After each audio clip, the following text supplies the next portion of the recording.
Website का data रखा हुआ होगा। सही है।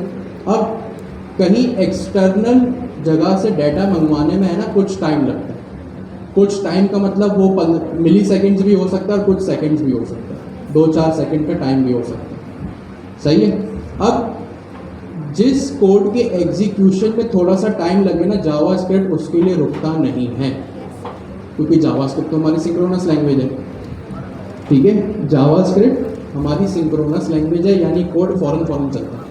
अगर बीच में कोई ऐसा टास्क परफॉर्म हो रहा है जिसको चलने में थोड़ा सा टाइम लग रहा है, एग्जीक्यूशन में डिले आ रहा है, तो वो कहलाया जाएगा एसिंक्रोनस टास्क। सही है। अब वो किस तरह का टास्क हो सकता है, जैसे हमने डेटाबेस से कोई डाटा मंगवाया, उसको चलने में थोड़ा टाइम लगेगा, तो वो एसिंक्रोनस हो गया। ठीक है। अब ये चलता कैसे? अभी तो सिंक्रोनस कोड है, लाइन बाय लाइन हर चीज़ चल रही है, किसी को चलने में कोई डिले नहीं है। लेकिन अगर मैं इसके बीच में कुछ ऐसा कोड लिख दूँ जो एसिंक्रोनस हो, यानी सिंक्रोनस कोड के बीच में मैं एसिंक्रोनस कोड लिख दूँ, यानी जिस कोड को चलने में कोई डिले नहीं आ रहा उसके बीच में कोई ऐसा कोड आ जाए जिसमें डिले आ रहा है, तो क्या होगा? तो होगा क्या, जैसे ये 3 कंसोल मैंने लगाया, इस कंसोल नंबर 3 के बाद मैं यहाँ पे कुछ ऐसा कोड लिख दूँ जिसको चलने में डिले है, तो होगा क्या कि ये पूरी एग्जीक्यूशन रुक जाएगी। सही है। ये पूरी एग्जीक्यूशन रुक जाएगी और मेरी एप्लीकेशन की परफॉर्मेंस ख़राब हो जाएगी। इस चीज़ को टैकल करने के लिए हमारे पास एक चीज़ होती है कॉल बैक क्यू और कॉल स्टैक। सही। अच्छा, एक अब ये जो चीज़ जिसको चलने में डिले आएगा ना, वो चलती है कॉन्करेंटली। कॉन्करेंटली का मतलब एक साथ, पैरेलल, यानी वो कोड भी एक साथ चलेगा जो सीक्वेंशियल चल रहा है, और वो कोड भी एक साथ चलेगा जिसको चलने में टाइम लग रहा है, एग्जीक्यूशन में जिसके डिले आ रहा है। अच्छा, अब इसको हम करके देखते हैं। अब हमारे पास 2 चीज़ें होती हैं, एक होता है कॉल स्टैक, एक होता है कॉल बैक क्यू। क्या होता है? कॉल स्टैक और कॉल बैक क्यू। इसको आप यूँ याद रखें कि जावास्क्रिप्ट ने 2 बंदे रखे हैं। ठीक है, एक है कॉल स्टैक, एक होता है कॉल बैक क्यू। कॉल, ये जो आपका सिंक्रोनस कोड है ना इस तरह का, ठीक है, ये क्या है आपका सिंक्रोनस कोड है।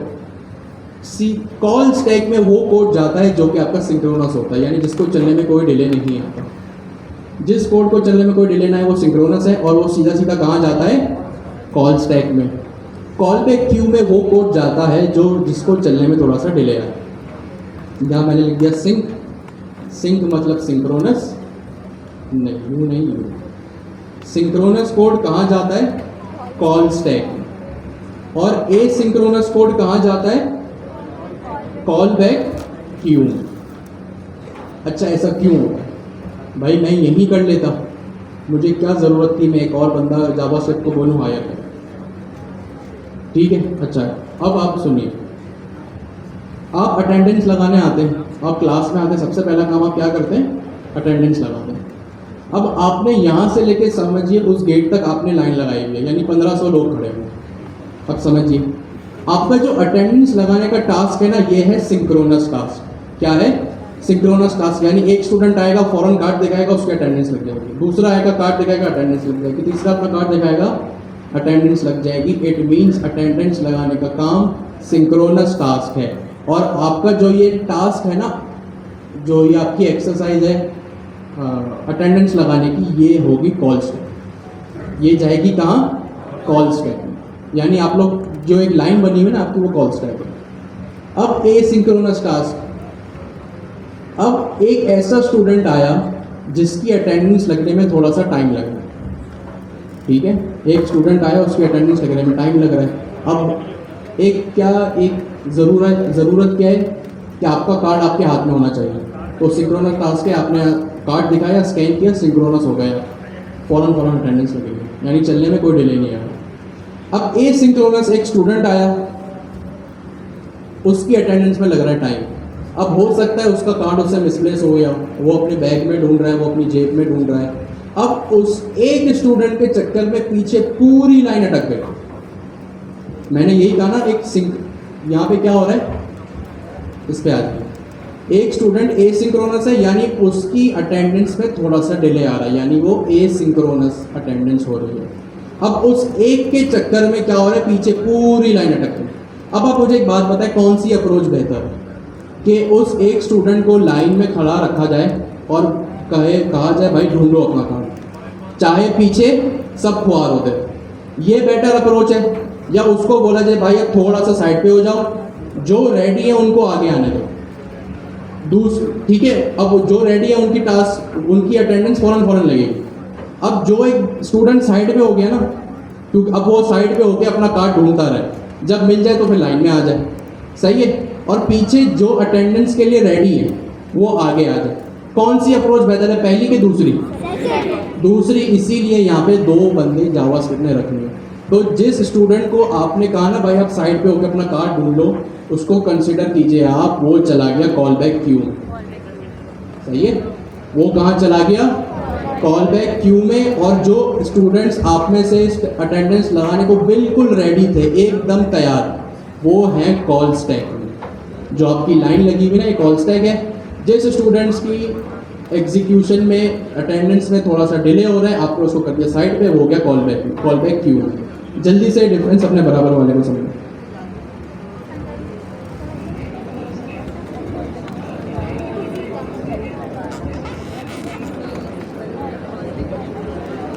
समझाओ भाई।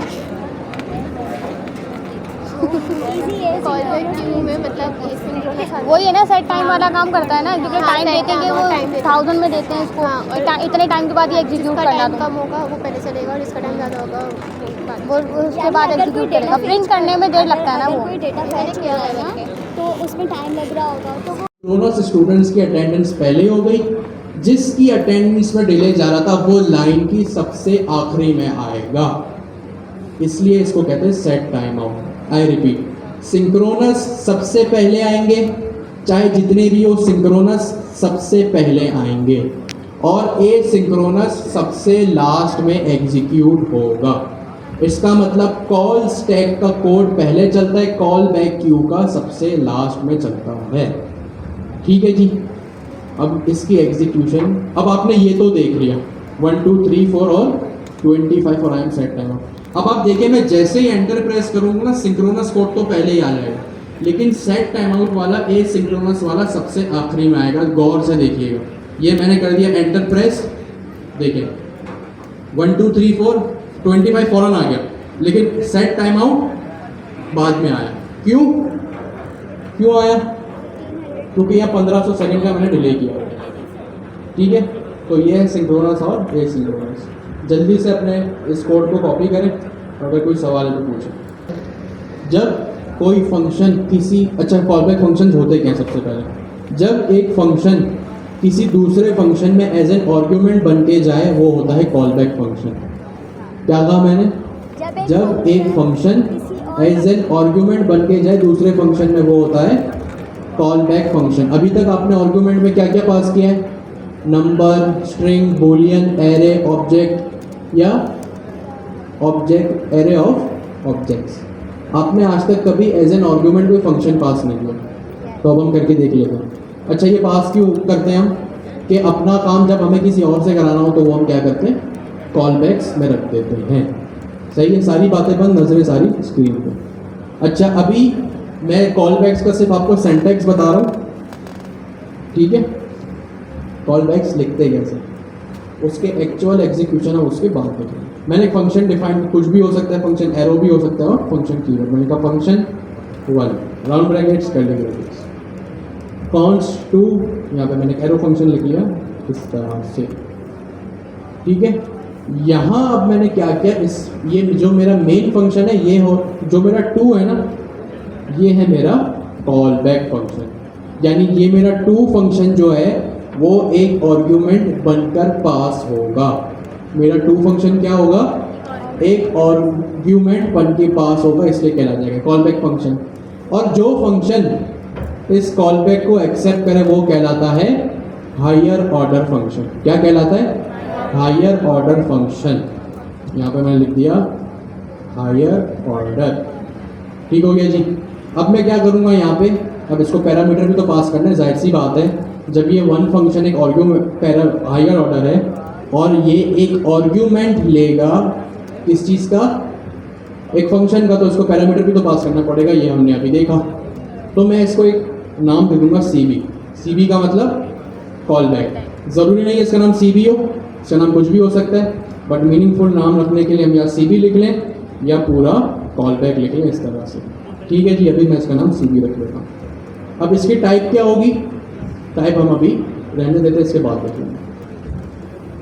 अब मैं क्या करूँगा, इस CB को यहाँ पे कॉल करूँगा। ठीक है जी, जब मैंने पहले पैरामीटर्स बनाए थे अभी जो हम पढ़ रहे थे, तो मैंने यहाँ पे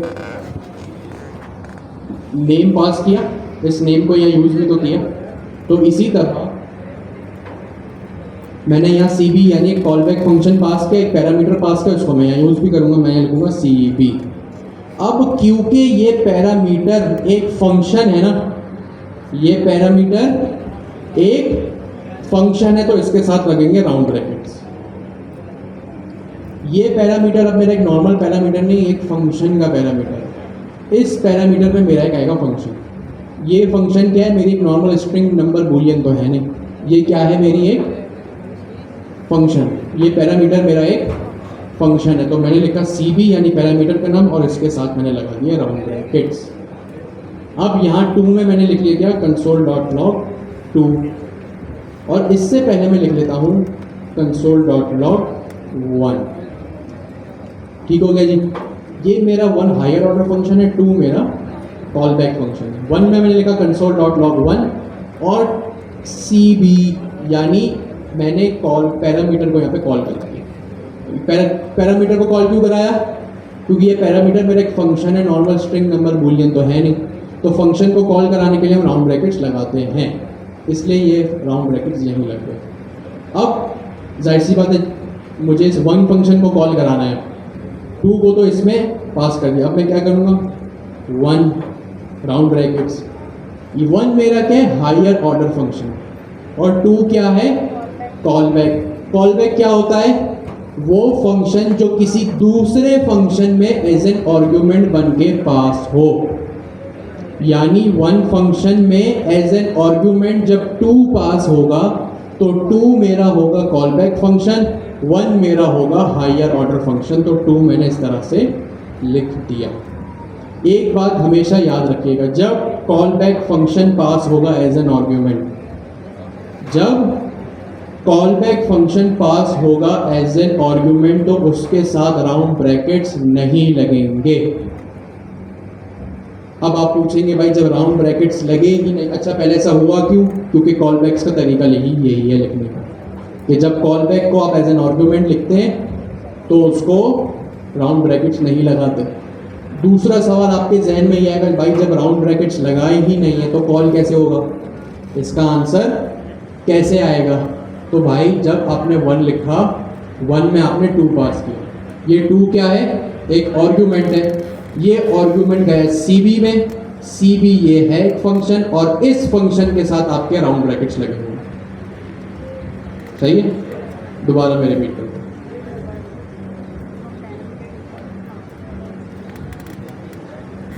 1 function higher order function, 2 function call back function, सही है। console.log1, CB मेरा एक पैरामीटर है 1 फंक्शन के अंदर, क्योंकि मुझे इस हायर ऑर्डर फंक्शन में एक और फंक्शन पास करना है एज एन आर्ग्यूमेंट, तो जब आर्ग्यूमेंट देना होता है तो मैं पैरामीटर्स को लाजमी लगाता हूँ। ठीक हो गया जी। अब 2 फंक्शन है मेरा, ये है, मैंने एक और फंक्शन लिखा। अब इस 2 फंक्शन में मैंने लिखा console.log2। अब मैंने इस 1 फंक्शन को कॉल किया जो कि मेरा मेन फंक्शन था, जाहिर सी बात है कॉल करूँगा तभी तो चलेगा। मैंने 1 फंक्शन को कॉल किया यहाँ पे, और 2 जो कि एक कॉल बैक फंक्शन है, कॉल बैक यानी खुद एक फंक्शन, ये एरो फंक्शन है ना, जब एक फंक्शन किसी दूसरे फंक्शन में एज एन आर्ग्यूमेंट बन के पास हो तो वो होता है कॉल बैक। इस डेफिनेशन को रख लीजिए। तो जब मैंने 1 कॉल किया और यहाँ पे मैंने एक फंक्शन पास कर दिया, जब कॉल बैक फंक्शन पास होता है तो उसके साथ राउंड ब्रैकेट्स नहीं आते। ठीक है, राउंड ब्रैकेट्स मत लगाइएगा। जब एक कॉल बैक फंक्शन पास होता है तो उसके साथ राउंड ब्रैकेट्स नहीं आते। अब सवाल ये है कि भाई राउंड ब्रैकेट्स नहीं आए तो चलेगा कैसे, तो चलेगा वो ऐसे कि आपने 2 एक पैरामीटर आर्ग्यूमेंट पास किया, ये 2 गया इस पैरामीटर में CB में, ये सी भी आपने यहाँ कॉल किया क्योंकि अब ये फंक्शन था तो आपने इसके पैरामीटर्स राउंड ब्रैकेट्स यहीं पे लगाए, ठीक है।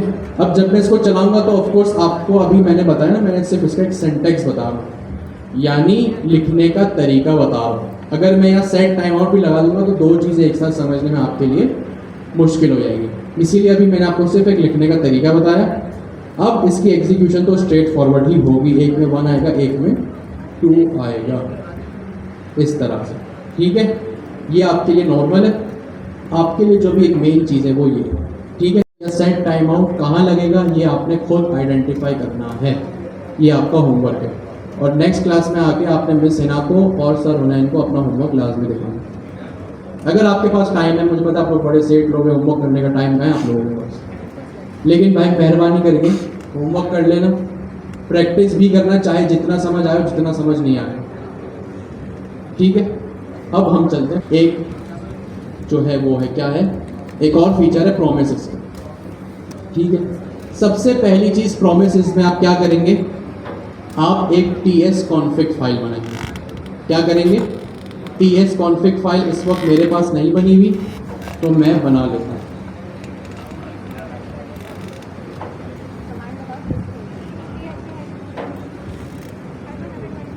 ये देखिए इस वक्त मेरे पास यहाँ पे लेफ्ट हैंड साइड पे, मेरी लेफ्ट हैंड साइड पे कोई ts config फाइल नहीं बनी हुई।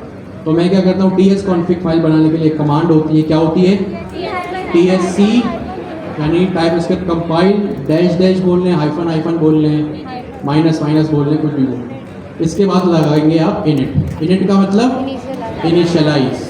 तो आपने टाइप स्क्रिप्ट इनिट करके इनिशियलाइज किया, एंटर किया, तो देखिए मेरे पास यहाँ पे एक क्रिएटेड ts config फाइल आ गया। अब जब मैं अपने साइड बार में जाऊंगा तो देखिए मेरे पास एक ts config फाइल क्रिएट हो चुकी है, ठीक है जी। तो प्रोमिस के लिए सबसे पहले ये चीज़ लाजमी है, ठीक हो गया जी। अब मैं अपनी ts config फाइल में आता हूँ, कुछ चेंजेस कर लेता हूँ।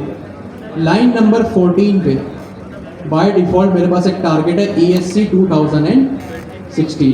इस टारगेट का क्या मतलब है कि ये जो मेरी जावास्क्रिप्ट की फाइल है ये इस ECMAScript के वर्जन में कंपाइल होगी। मैंने इसको कहा भाई TSC आप 2020 कर, 2022 भी कर सकते हो आप, मैंने इसको 2022 कर लिया, मैंने आप इसको टारगेट कर लिया। अभी फ़िलहाल हमें नोट नेक्स्ट वगैरह करने की नीड नहीं है, सिर्फ ये एक ही चेंज हम करेंगे तो चल जाएगा। कॉल बैक्स के बाद प्रोमिसेस। प्रोमिसेस के लिए सबसे पहले मैं काम करता हूँ, एक अपना यूज़र डिफाइंड खुद से फंक्शन बना लेता हूँ। मैंने कहा लेट मेक, अब आप क्या करेंगे, माई प्रॉमिस को कॉल करेंगे, यानी मेक प्रॉमिस को जो मेरा फंक्शन है, मेक प्रॉमिस को कॉल किया, राउंड ब्रैकेट्स लगा। आपने इस राउंड ब्रैकेट्स के फ़ौरन बाद लगाया डॉट। अब देखिए जैसे ही आपने डॉट लगाया ना तो तीन चीज़ें आपके पास आएंगी, सिंबल को छोड़ दें, आखिरी की तीन चीज़ें देखिए, कैच, फाइनली और देन। यानी आपने जब प्रॉमिस किया तो उस प्रॉमिस को हैंडल भी करना होता है। प्रॉमिस को हैंडल करने के क्या तरीके हैं, आप डॉट देन से करें, डॉट कैच से करें या डॉट फाइनली से करें। मैंने कहा भाई मैं डॉट देन से फिलहाल करूँ और आपने यहाँ पे लगा दिए राउंड ब्रैकेट्स। डॉट देन भी एक फंक्शन है, डॉट देन को आप नेक्स्ट लाइन में भी ले जाएं तो कोई बात नहीं, बट ये डॉट लगाना मत भूलिएगा, ये लाजमी है, ठीक है। इस डॉट को भी मैं यहाँ लगा देता हूँ इस तरह से, ठीक है जी। अब इसके में भी एक कॉल बैक फंक्शन जाता है इस तरह से,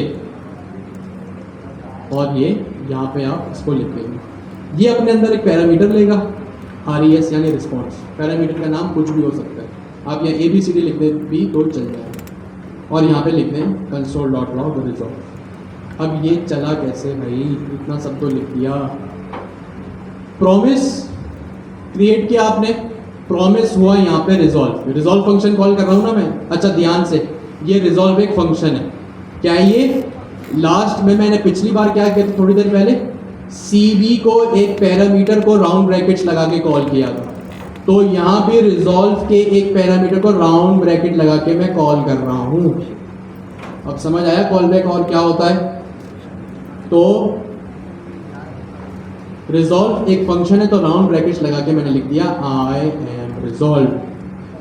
अच्छा अभी चलता कैसे भाई, जब भी आपका प्रॉमिस क्रिएट होगा, प्रॉमिस अगर आपका रिजॉल्व हो गया यानी आपने अपना वादा पूरा कर दिया, तो चलेगा डॉट देन।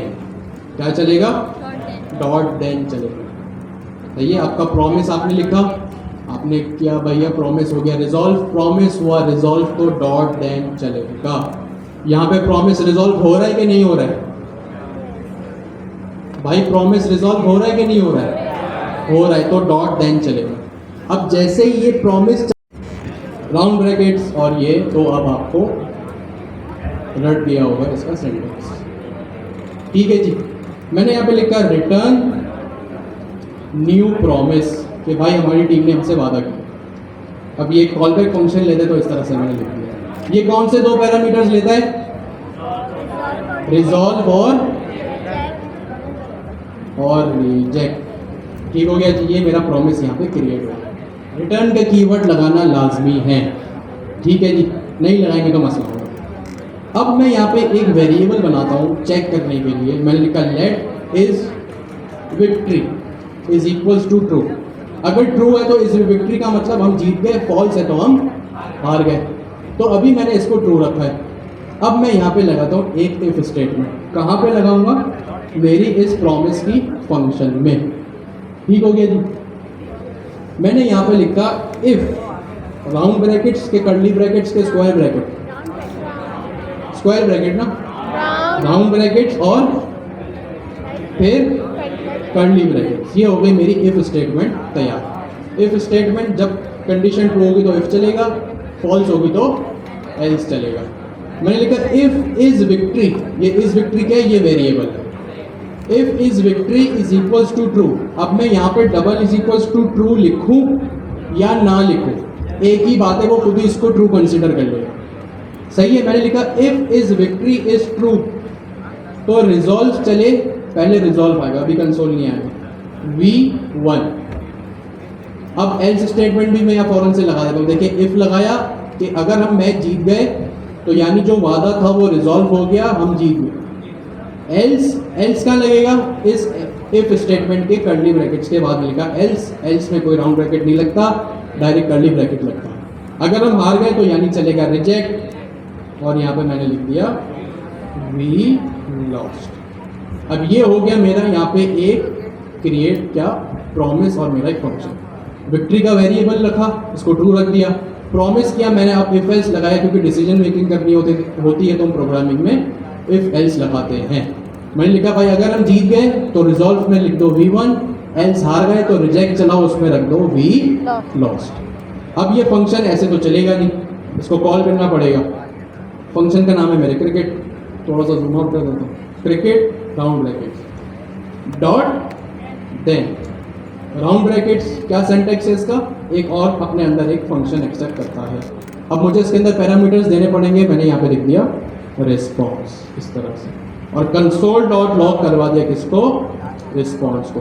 अब इस कोड को देखें और मुझे बताएं क्या आंसर आएगा। V1 आएगा कि V लॉस्ट आएगा? V1 क्यों आएगा? ट्रू थी क्योंकि इफ रिजॉल्व है। ठीक है। क्यों? और इस वजह से भी आएगा क्योंकि इफ इज विक्ट्री का जो वेरिएबल है ना यहाँ पे ट्रू है। तो अगर हम मैच जीते, जो कि यहाँ पे मेरी कंडीशन ट्रू हो रही है, if is victory is true जो कि यहाँ पर है, तो मैंने कहा मेरी स्टेटमेंट ट्रू हो गई। अब इफ स्टेटमेंट के अंदर क्या लिखा है? रिजॉल्व। रिजॉल्व किसको ढूंढता है? डॉट देन को।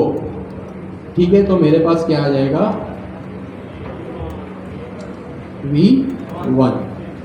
अगर मैंने यहाँ इसको रिजेक्ट किया, जैसे ये इस विक्ट्री के वेरिएबल को मैंने कर दिया false.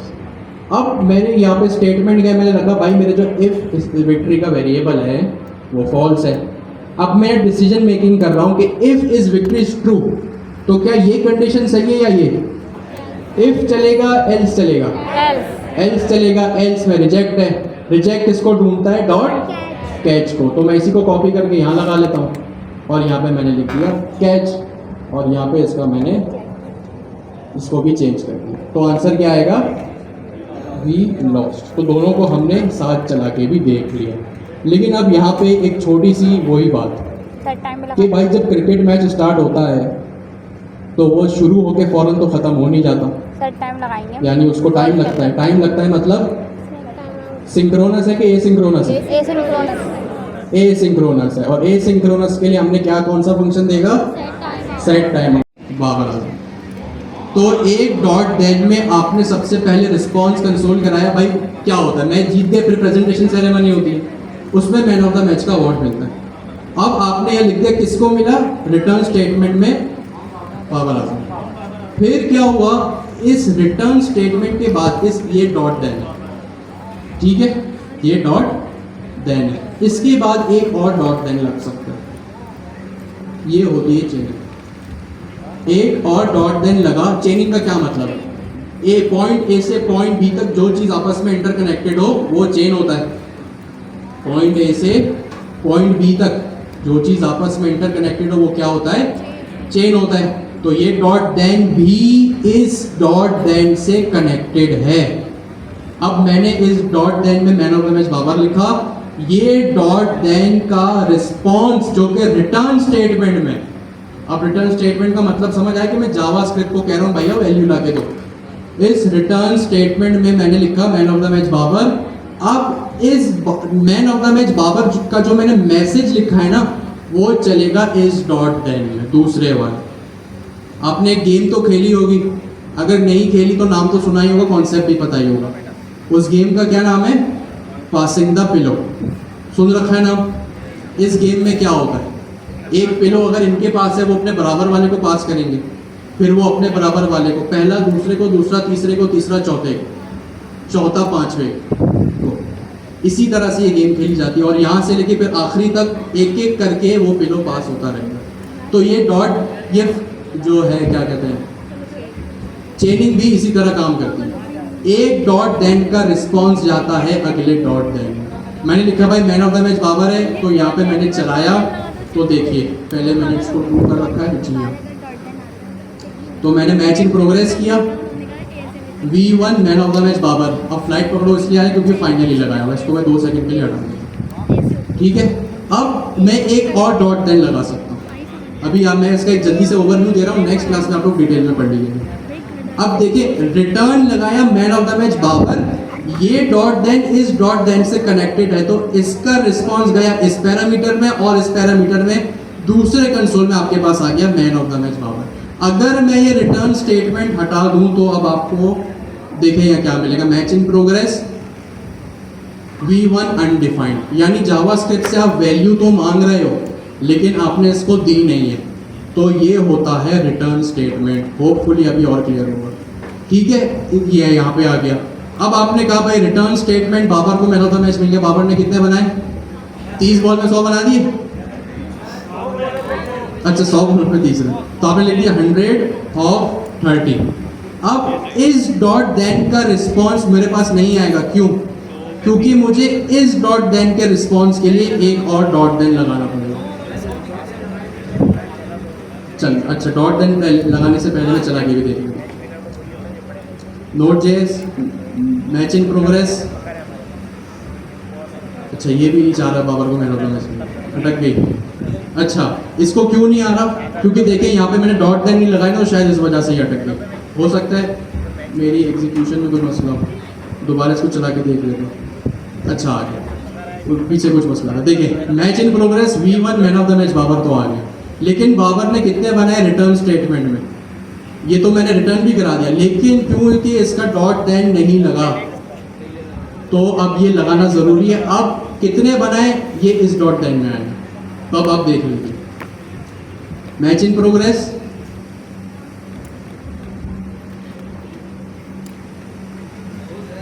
V1 man of the match Babar 100 of 30, तो एक डॉट देन का रिस्पॉन्स दूसरे डॉट देन में आ रहा है, वही पासिंग द पिलो वाला। ऐसा हो ही नहीं सकता कि ये डॉट देन का रिस्पॉन्स इस डॉट देन में आ जाए, इसको ही देना पड़ेगा, ठीक है। ये होता है चेनिंग। अच्छा आप डॉट देन जो है ना, ये जो अपना रिस्पॉन्स है ना, डॉट कैच में भी पास करा सकते हैं। वैसे ही जैसे अभी जो मैंने खाने की एग्जांपल दी, आपने खाना बनाया, खाना बन गया, डॉट देन चल गया। अब खाना कैसा बना, यहाँ पे आपने लिख दिया फूड इज रेडी। खाना किस तरह बना, बहुत टेस्टी था, आपने लिख दिया यहाँ पे टेस्टी, और अगले कंसोल अगले डॉट देन में आप लिख देंगे फूड वॉज टेस्टी। अगर फॉर एनी रीजन आपका खाना नहीं बन सका, जैसे हमने कहा ना गैस चली गई, तो यानी खाना नहीं बन सका, आपने खाना बनाने का प्रॉमिस किया ना, तो डॉट कैच को ढूंढेगा। अब आपने डॉट कैच में भी ना आप अपना रिस्पॉन्स पास कर सकते हैं। ये आप डिटेल में पढ़ लीजिएगा नेक्स्ट क्लास में। मैं आपको सिर्फ एक ओवरव्यू दे रहा हूँ ताकि नेक्स्ट क्लास में आप लोगों को कॉन्सेप्ट थोड़े से फ्रेश हो, यानी माइंड में हो। अब डॉट कैच में आपने लिखा यार गैस चली गई, अब डॉट कैच में भी आप एक रिस्पॉन्स रिटर्न करा सकते हैं। डॉट कैच में भी आप रिस्पॉन्स रिटर्न करा सकते हैं। जैसे आपके खाने की गैस चली गई, आपकी गैस चली गई, तो आप क्या करेंगे, खाना तो बना नहीं, तो अब आप कोई ना कोई डिसीजन मेकिंग करेंगे, यानी कोई ना कोई रिस्पॉन्स देंगे कि भाई अब करना क्या है। तो आप क्या कर सकते हैं, सिलेंडर पे खाना बना लिया या बाहर से खाना ऑर्डर कर लिया। तो रिटर्न स्टेटमेंट में अगर आपका कोई एरर आया ना, तो उस रिटर्न कैच में अगर आपका कोई एरर आया ना, जो कि जाहिर सी बात है आया ही होगा, तो उसके बिहाफ पर आप डिसीजन मेकिंग कर सकते हैं, यानी चीज़ें बता सकते हैं। खाना आपका नहीं बन सका, अब आपको डिसीजन लेना है, या सिलेंडर में गैस भरा के आओ, सिलेंडर पे पका लो, या बाहर से ऑर्डर कर लो। सही है। अब इसी एग्जाम्पल को, ये जो मैं कह रहा हूँ ना खाना बनाने वाली एग्जाम्पल, ये आपने घर जाके